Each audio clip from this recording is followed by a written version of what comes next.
주님께서 여러분과 함께 루카가 전한 거룩한 복음입니다. 1장 39절에서 56절까지의 말씀입니다. 그 무렵에 마리아는 길을 떠나 서둘러 유다 산악 지방에 있는 한 고을로 갔다. 그리고 주가랴의 집에 들어가 엘리사벳에게 인사하였다. 엘리사벳이 마리아의 인사말을 들을 때 그의 태안에서 아기가 뛰놀았다. 엘리사벳은 성령으로 가득 차 큰 소리로 외쳤다. 당신은 여인들 가운데서 가장 복되시며 당신 태중의 아기도 복되십니다. 내 주님의 어머니께서 저에게 오시다니 어찌 된 일입니까? 보십시오. 당신의 인사말 소리가 제 귀에 들리자 저의 태안에서 아기가 즐거워 뛰놀았습니다. 행복하십니다. 주님께서 하신 말씀이 이루어지리라 믿으신 분. 그러자 마리아가 말하였다.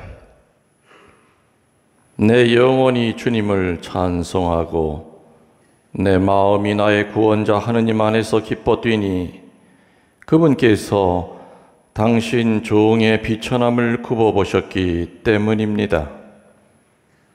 이제부터 과연 모든 세대가 나를 행복하다 하리니 전능하신 분께서 나에게 큰 일을 하셨기 때문입니다. 그분의 이름은 거룩하고 그분의 자비는 대대로 당신을 경외하는 이들에게 미칩니다. 그분께서는 당신 팔로 권능을 떨치시어 마음속 생각이 교만한 자들을 흩으셨습니다. 통치자들을 왕좌에서 끌어내리시고 미천한 이들을 들어 높이셨으며 굶주린 이들을 좋은 것으로 배불리시고 부유한 자들을 빈손으로 내치셨습니다. 당신의 자비를 기억하시어 당신 종 이스라엘을 거두어 주셨으니 우리 조상들에게 말씀하신 대로 그 자비가 아브라함과 그 후손에게 영원히 미칠 것입니다. 마리아는 석 달가량 엘리사벳과 함께 지내다가 자기 집으로 돌아갔다. 주님의 말씀입니다. 모두 앉아 주십시오. 찬미 예수님, 성모 승천 대축일 축하드립니다. 성모 승천 대축일은 우리 가톨릭 교회의 4대 축일 가운데 하나로서 굉장히 큰 축일이죠. 충북에서 제일 오래된 성당이 어느 성당인 줄 아십니까? 감곡 매개 성모 순례지. 물론 여러분이 계시는 이 서운동 성당은 청주에서 제일 오래된 성당이죠. 그러나 충북에서 제일 오래된 성당은 음성에 있는 감곡 매개 성모 순례지. 그 전에 충청북도 전체에서 성당이 하나밖에 없었다 그 얘기입니다. 그럴 때는 이렇게 대축일 날이 되면은 청주에 있는 교우들은 어떻게 왔는 줄 압니까? 미리 전날 떠납니다. 마차에다가 가족들 전부 다 싣고 소 끌고 또 걸음이 느린 할머니는 이틀 전에 떠났다고 그래요. 중간중간에 이렇게 노숙을 하면서 8월 15일 성모 승천 대축일을 감곡 성당에서 지내기 위해서, 그래서 대축일 날이 되면 특별히 8월 15일 대축일이 되면은 그 성당은 특별히 성모님의 수많은 기적이 있던 성당이기 때문에 대축일 날이 되면은 장이 섰다고 그래요. 장이 쓸 정도야. 천주교 신자들이 워낙에 전국에서 많이 이틀, 3일 걸려서 왔기 때문에. 오늘 성모님의 승천 대축일입니다. 승천이라고 하는 말 그 뜻은 하늘로 올라갔다 그 뜻이죠. 인간의 역사 이래 무덤의 부패를 겪지 않고 올라가신 분이 딱 두 분 계십니다. 우리 세례받을 예비자분들 혹시 아세요? 안 배웠어요? 무덤에 묻히지 않고 그냥 돌아가시자마자 그대로 이렇게 올라가신 분이 두 분이에요. 요거 대답 안 하면 오늘 세례 안 줘 내가. 무지하게 쉬운 거 지금 얘기하는데, 첫 번째 예수님, 그래서 예수 승천 대축일이 있죠. 또 두 번째, 그렇지, 오늘 축일 맞은 성모 승천 대축일. 근데 엄밀히 따지면 예수님은 스스로 올라가신 거예요. 하느님이시기 때문에. 근데 성모님은 하느님이 아니죠. 그래서 예전에는 성모 승천이라고 하는 그 말 가운데 몽소 승천이라는 말이 있었어. 성모 몽소 승천 대축일, 다른 말로 피승천이라고 그랬어요. 들어 올리신다. 여러분들 묵주기도 하실 줄 알죠? 묵주기도 영광의 신비 몇 단이에요? 올라가신 얘기 나오잖아요. 영광의 신비 4단이 뭐예요? 성모님께서 하늘에 불러 올리심을 묵상합시다. 그게 바로 성모 승천이에요. 예수님은 하느님이시기 때문에 스스로 올라가셨지만은 성모님은 그 아드님이 올려주신 거예요. 그 아드님이 누구세요? 예수님. 당신 어머니 무덤 부패 겪는 걸 볼 수가 없었어요. 그래서 들어 올리셨죠. 왜? 효도를 다 못하셨잖아요.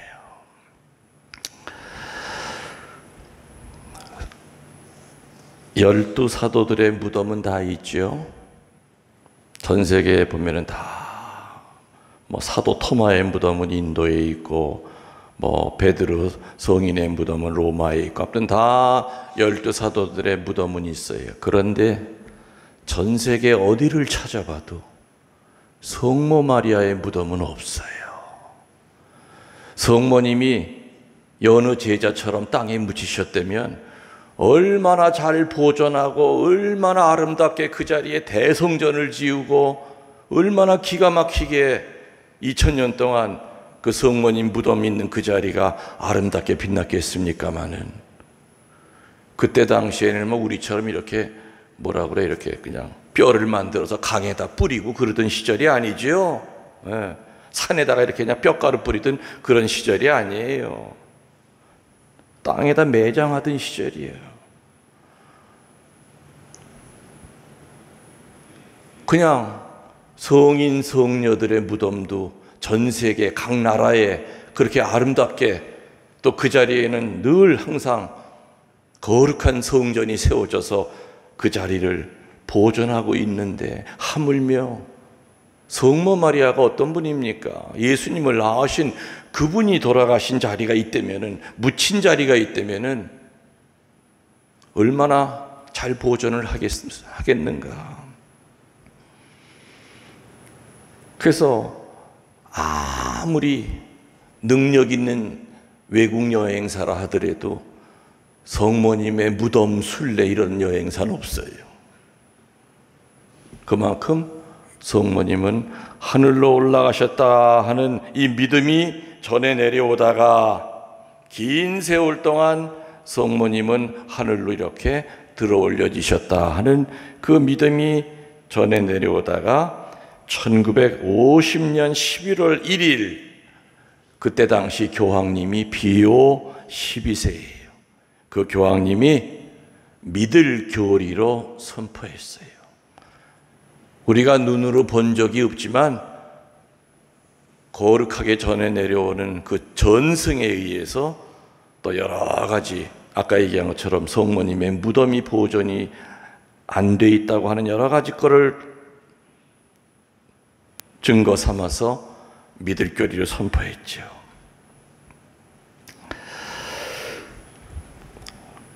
세례받은 사람들을 우리들은 크리스찬이라고 부릅니다. 크리스찬은 천주교 신자만 아니죠. 개신교 신자들도 크리스찬이고 성공의 신자들도 크리스찬이고 동방전교회, 신랍정교회 전부 다 아무튼 예수님을 믿고 있기 때문에 그런 사람들은 전부 다 우리는 크리스찬이라고 불러요. 크리스찬은 다 예수님을 다 공통적으로 사랑하는데 성모님을 바라보는 시선은 좀 달라요. 아예 그냥 성모님이 없던 것처럼 이렇게 살아가는 크리스찬도 있고, 다시 무관심한 크리스찬도 있고, 무관심하면은 그래도 그나마 다행인데 이상해요. 성모님에게 적개심을 가져요. 그래서 사탄의 딸이다. 심지어는 자궁만 빌려준 여인이다. 아니 그렇게 함부로 얘기하는 그 사람들 누구한테 들어서, 물론 뭐 당연히 어떤 목회자한테들 들었겠죠. 제대로 된 목회자들은 성경을 읽어보면 예수님의 어머니인데, 하물며 대통령의 어머니라도 우린 존경하지 않습니까? 군수의 어머니라도 존경하고, 여러분 본당 신부의 어머니라도 여러분들 존경하잖아요. 그렇죠? 하물며 예수님을 낳은 그 엄마를 사탄의 딸, 그렇게 말하는 그 인간이 사탄이에요, 내가 볼 때는. 그래서 성모님을 바라보는 시선이 하늘을 있는 모든 사람이 다 시선이 다 따뜻하질 않아요. 저는 그런 분들한테 정말 누누이 꼭 읽어보라고 이렇게 권해주고 싶은 성경이 바로 요한복음 19장 28절에서 29절이에요. 내가 지금 몇 장 몇 절이라고 그랬어요? 요한복음 19장 28절에서 29절. 어떤 얘기가 나오느냐 혹시 아세요? 예수님이 십자가에서 숨 거두시기 전에 앞에는 엄마가 밑에 계셔. 엄마보다 자식이 먼저 가야 되니 얼마나 불협니까? 나 죽고 난 다음에 우리 엄마 어떡하지? 그래서 어머니한테 뭐라 그래요? 어머니, 그 어머니 옆에 누가 있었어요? 12사도 가운데 유일하게 도망치지 않고 성모님 옆에서 성모님을 지키고 있던 제일 12사도 가운데 막내 누구예요? 그렇지. 어머니, 그 옆에 있는 요한이 오늘부터 어머니 아들이에요. 저 대신 아들로 생각하세요. 그리고 요한이한테 또 유언 남겼죠? 무슨 유언? 요한아, 그분이 네 어머니시다. 그게 예수님의 마지막 유언이에요. 성모님에게, 요한이에게 의지해서 아들 삼으시면 된다고. 그리고 저 대신에 요한이 부르는 요한아, 그분이 네 어머니시오. 이제는 내 어머니뿐만이 아니라 바로 네 어머니시오. 그리고 29절은 어떤 말로 끝나요? 이때부터 그 제자는 마리아를 자기 집에 모셨다. 이때부터 그 제자는 마리아를 자기 집에 모셨다. 이때부터 우리 인류에게는 영적인 엄마가 생긴 거예요. 그 전까지는 예수님의 어머니일 뿐이었지만은 요한이에게 이분이 내 어머니시다 하고 어머니와 요한을 이렇게 맺어주신 그때부터 우리 교회에는 엄마가 생긴 거예요. 영적인 엄마가 생긴 거예요. 그래서 그렇게 그냥 성모님에게 가슴 아픈 얘기하는 사람들, 마리아 교다, 천주교는 우상 숭배하는 교다. 근데 정말 어느 목회자 그 테이프 한번 내가 한 20여 년 전에 들었는데 충격을 받았어요. 그렇게 성모님을 갖다 사탄의 딸이래요. 그 여자는 자궁만 빌려준 여자래요. 그 거룩할 목회자의 입에서 그런 말을 하면서 설교를 하고 있었어요. 내가 주소만 알면 쫓아갔는데 주소를 몰라가지고 그때 내가 나중에 그렇게 말을 함부로 하고 나중에 죽으면 심판대 앞에 설 거 아닙니까? 그럼 예수님 옆에 누가 계실 거예요? 당연히 성모님 계세요. 천상 모후의 관을 쓰시고 성모님 계세요. 그러면 성모님이 뭐라 그러겠어? 너 잘 만났다 아주나. 응? 너 뭐 내가 애가 여럿이라고 그랬지? 동정녀가 아니라고 그랬지?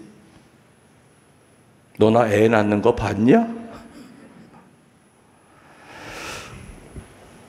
참 그런 함부로 성모님에게 얘기하는 거. 성모님이 우리 교회에 하여튼 예수님을 믿는 모든 우리 그리스도교의 어떤 위치에 계시고 마지막으로 예수님의 유언이 바로 성모님과 우리를 이렇게 연결시켜 주셨어요. 내 어머니시다. 그래서 그때부터는 요한이의 어머니만이 아니라 모든 인류의 어머니, 특별히 하느님을 믿는 모든 사람의 어머니가 바로 성모가 되신 거지요. 아멘. 몇 장 몇 절이요? 혹시 여러분 주변에 누구한테 듣고서는 애만 소리를 성모님에 대해서 그렇게 그냥 모독적인 말을 한다든지 이상한 얘기를 하는 사람이 있으면 요한복음 몇 장 몇 절 한번 읽어보자 그래요. 19장 28절에서 29절 한번 읽어봐라. 성모님은 교회의 어머니다. 그때부터 엄마와 어머니의 차이는 아시죠?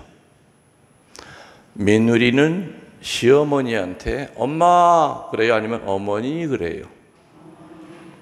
아무리 시어머니가 며느리를 친딸처럼 여겨도 며느리 입장에서는 끝까지 어려운 분이 누구예요? 시어머니예요. 그래서 엄마 이렇게 부르는 며느리 쉽질 않아요. 근데 여러분들 친정집에 가면은 엄마라고 부르죠? 저도 지금 이 나이가 됐어도 전 지금도 우리 엄마랑 통하면서도 엄마 식사하셨어? 요즘 컨디션 어때? 그 밑에 동생들은 되게 이상하대요. 큰 오빠가 왜 자꾸 엄마 그러냐? 그럼 엄마가 엄마지. 그럼 엄마랑 어머니는 달라요. 시어머니는 늘 어려운 분이기 때문에 어머니예요. 그러나 엄마한테는 이 세상에 못할 말 없어요. 친정집에 가면은 엄마는 딸의 얼굴만 봐도 얘가 무슨 일이 있구나, 몸이 안 좋구나, 김서방이랑 싸우고 왔구나, 애들 문제가 있구나, 얘가 지금 돈이 궁해서 왔구나. 엄마는 바로 알아채려요. 그래서 엄마라고 하는 존재는요, 어머니와는 달라요. 엄마라고 하는 존재는 모든 것을 다 드러낼 수 있는 그런 분이에요. 엄마한테는 못하는 말 없다고 그랬잖아요. 엄마, 나 어쩌면 좋아. 왜? 몸이 아픈 거야? 왜? 김서방 바람 피니? 그게 아니라 제가 바람 펴요. 나 어쩌면 좋아. 딴 남자 생겼어. 아이고, 빨리 정리해야지.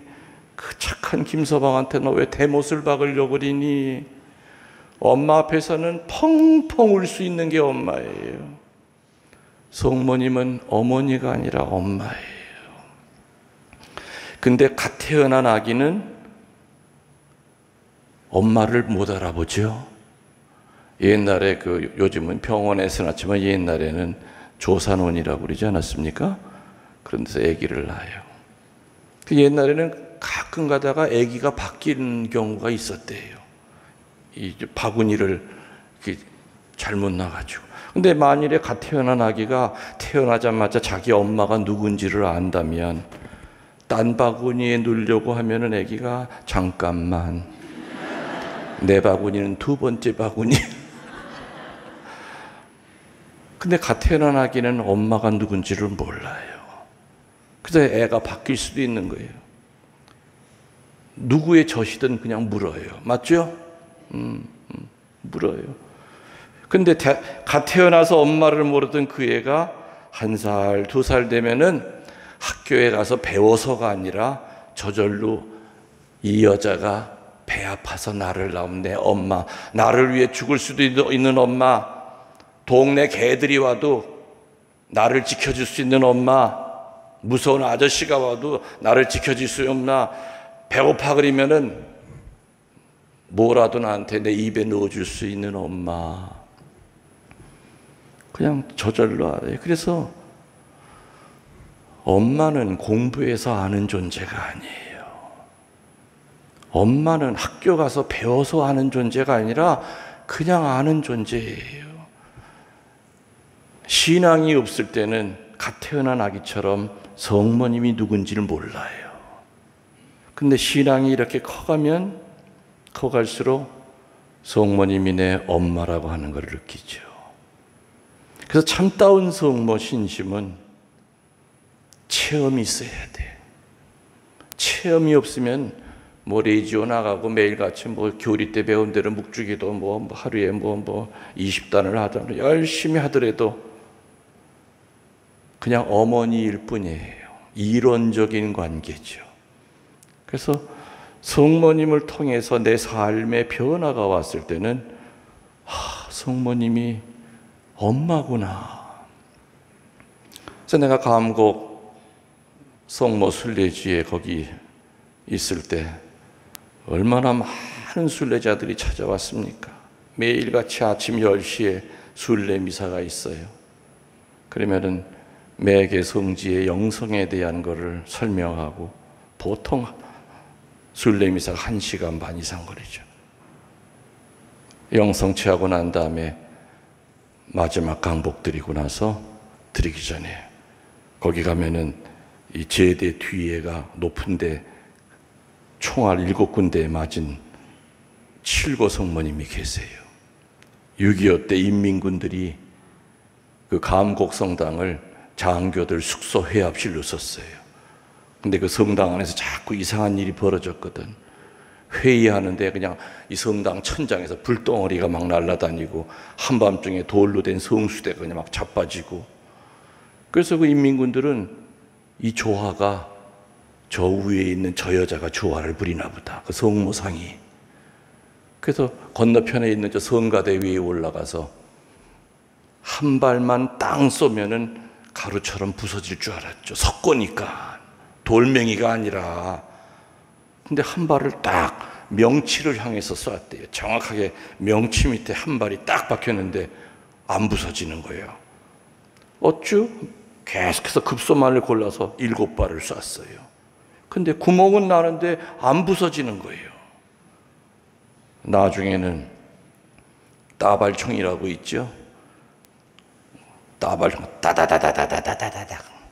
놀랍게도 그 총알은 성모님을 향해 날라오다가 성모님 앞에 양쪽으로 이렇게 퍼졌대요. 지금도 강곡성당 그 벽 이렇게 긁어내면 그 안에 지금도 총알 구멍이 수백 개가 있어요. 그래서 성모님은 오로지 7개의 총알만 받으신 거예요. 그걸 성모 7고라고 그래요. 성모님은 살아생전에 7번의 고통이 있었죠. 성모 7고. 전 세계에서 유일하게 당신 몸에 총알 7개를 갖고 계신 성모님은 강곡에 있는 그 매개 성모님밖에 없어요. 그래서 매개 성모님 동상은 다 구멍이 7개가 정확하게 뚫려 있어요. 저도 처음에 거기 부임해가지고 이렇게 쳐다보니까 정말 명치랑 옆이랑 7군데 총알이 들어간 자국이 선명하게 보이는 거예요. 근데 너무너무 궁금했죠. 뒤가 어떻게 생겼을까? 이 앞으로 총알이 7개가 들어갔으면 뒤는 아무것도 없어야 되잖아요. 그죠? 총알은 뱅뱅뱅뱅 이렇게 크게 돌기 때문에 성모님의 등은 없어져야 되는데 사다리를 타고 내가 올라가 봤어요. 그래서 이렇게 총알이 나간 자리가 하나도 없어요. 그러니까 더 궁금해 미치겠더라고. 그래서 성모님한테 양해를 구했죠. 성모님, 내시경 혹시 해보신 적 없으시지요? 제가 위내시경, 장내시경 좀 한번 해드릴 테니까. 그래서 긴 그 내시경 그걸 빌려다가 구멍에다 이렇게 집어넣고 이렇게 밑에서 화면을 보면서 조정 밑에까지 이렇게 딱 내려갔는데 속은 텅 비어 있어요. 석고니까 그 밑바닥에 녹슨 총알이 7개가 떨어져 있는 거예요. 7개가.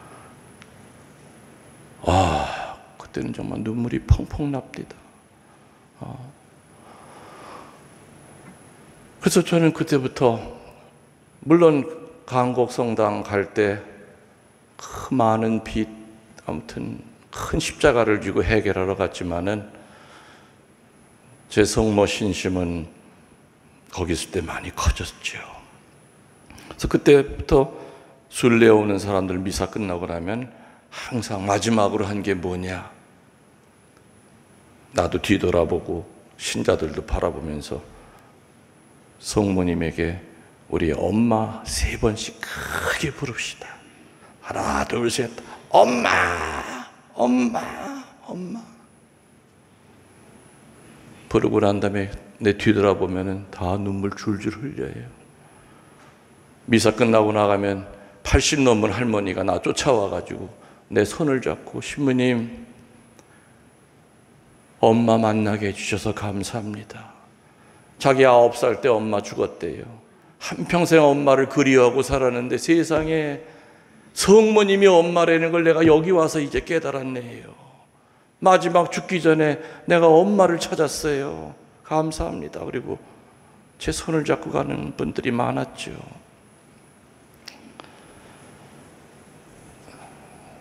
저는 군종신부 때요. 다른 군종신부님들은 돈이 생기면 초코파이 이런 걸 많이 샀어요. 무슨 파이? 초코파이. 지금도 초코파이 있나요? 명품은 명품이야. 아직까지도 초코파이가 있다니. 그 눈물 젖은 초코파이. 근데 저는 대의봉급 뭐 몇 푼 안 됐지만은 돈 생기면은 뭐 샀는 줄 아세요? 묵주반지랑 성모님 그림이 그려져 있는 상본. 하여튼 돈만 생기면 그 상본을 사가지고 군복 주머니에다가 그냥 가득가득 채웠어. 여기다 불럭불럭 튀어나와. 길 가다가 군인 지나가면은 불러서서 줬어요. 눈이 하얗게 쌓인 그 GOP 최전방 철책선 너머로 이북에서 막 스피커 소리가 서로가 막 스피커를 쏴대죠. 그때 당시만 해더라도. 군정병한테 이랑 같이 커피 끓여가지고 걔네들을 이제 보초 스네들을 방문합니다. 그럼 이제 2명이서 쓰고 있어요. 영하 막 30도, 40도. 항상 둘이 같이 서요. 가까이 가면 암호가 뭔지 아시죠? 암호 그리면 찐빵 그리면 누구냐? 군정신부다. 아이고 어떻게 오셨습니까? 커피 주러 왔지? 근데 딱 들어가 보면은 둘이 있는데 한 놈은 짝대기가 4개인 병장이고 하나는 짝대기가 하나는 2등병이야. 완전히 뭐 신병 훈련소 온 지 얼마 안 된 그런 그냥 군기가 빡 들었지. 춥니? 그러면 춥다 그러겠어요. 괜찮습니다. 그런데 엄마 보고 싶니? 그러면 고개를 푹 떨더라고요. 추운 건 얼마든지 참겠는데 엄마가 보고 싶은 거야. 그래, 엄마가 보고 싶겠지. 이제 집 떠나온 지 몇 개월도 안 되고. 그래, 오늘 신부님이 새엄마 하나 소개시켜 줄게 하면서 주머니에서 성모님의 상본을 꺼내서 얘따 이거 받아라. 오늘부터 이분이 네 새엄마다. 이게 뭡니까 신부님? 성모님 사진이야. 저는 불자입니다. 자식아 불자래도 상관없어. 성모님은 인류의 엄마다. 너 오늘부터 이 새엄마한테 열심히 기도하면 집에 갈 때까지 너 머리카락 하나 안 다치고 그대로 성모님이 네 낳아준 엄마한테 돌려보내줄 거야. 응? 제가 그렇게 해서 뿌린 성모님 상본이 수만 장이 돼요. 수만 장이. 집차 타고 가다가 군인만 보면 나는 차를 세고 이리 와봐. 엄마 보고 싶지? 예, 새엄마 하나 소개시켜줄게. 어느 날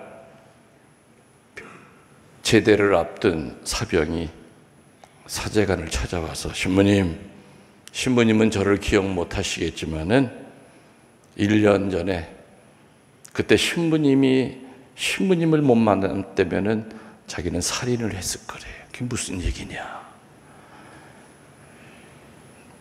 보초를 쓰고 있었대요, 둘이. 근데 같이 보초 쓰는 그 고참이 그렇게 자기를 괴롭혔대요. 정말 갈궜대, 군대 말로.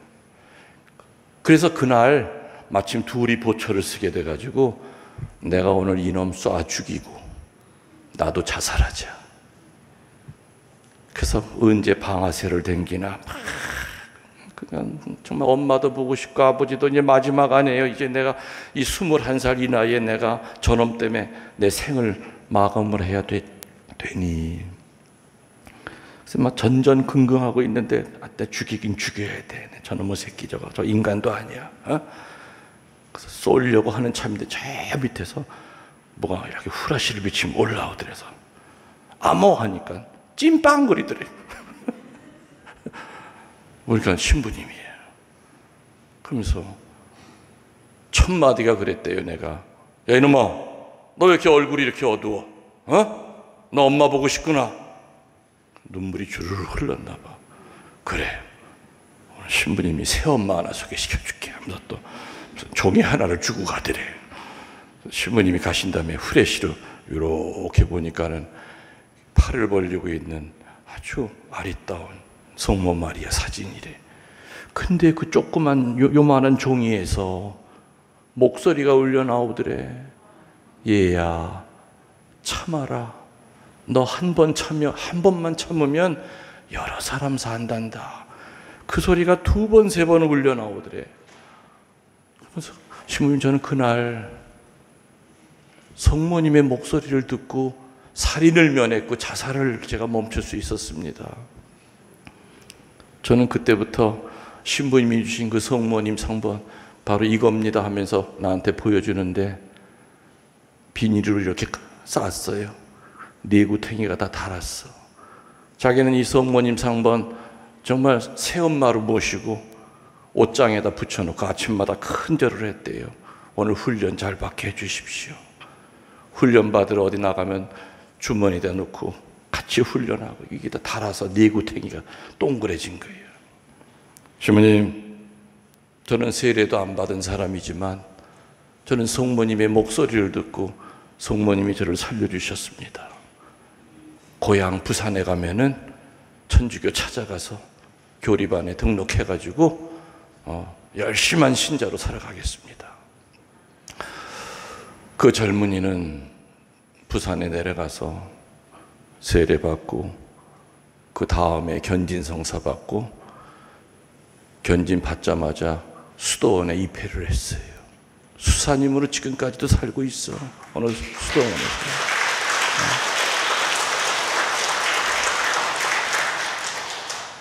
그 성모님의 상본 그때 100원인가 그랬어요. 35년 전에 100원인가. 성모님은 그 작은 성모님 상본 가지고도 자식을 살렸잖아요. 성모님은 엄마예요. 엄마는 자식 대신에 불 속에 뛰어들 수 있어요, 없어요? 있어요. 친정 엄마는 며느리 살리려고, 딸 살리려고 뛰어들 수 있지만, 글쎄 시어머니는 뛰어들 수 있을까 잘 모르겠네요. 여기 시어머니들 한번 얘기해 보시오. 며느리 대신에 죽을 수 있나? 그 쉬운 얘기는 아닐 거예요. 엄밀히 따지면 남이잖아요. 아들 때문에 맺어진 인연이잖아요. 친정, 내 딸이랑 배 아파서 난 딸이랑 며느리는 달라요. 그건 확실히 달라요. 오늘 성모 승천 대축일 날 18분의 영세자가 이제 영세식이 잠시 후에 됩니다.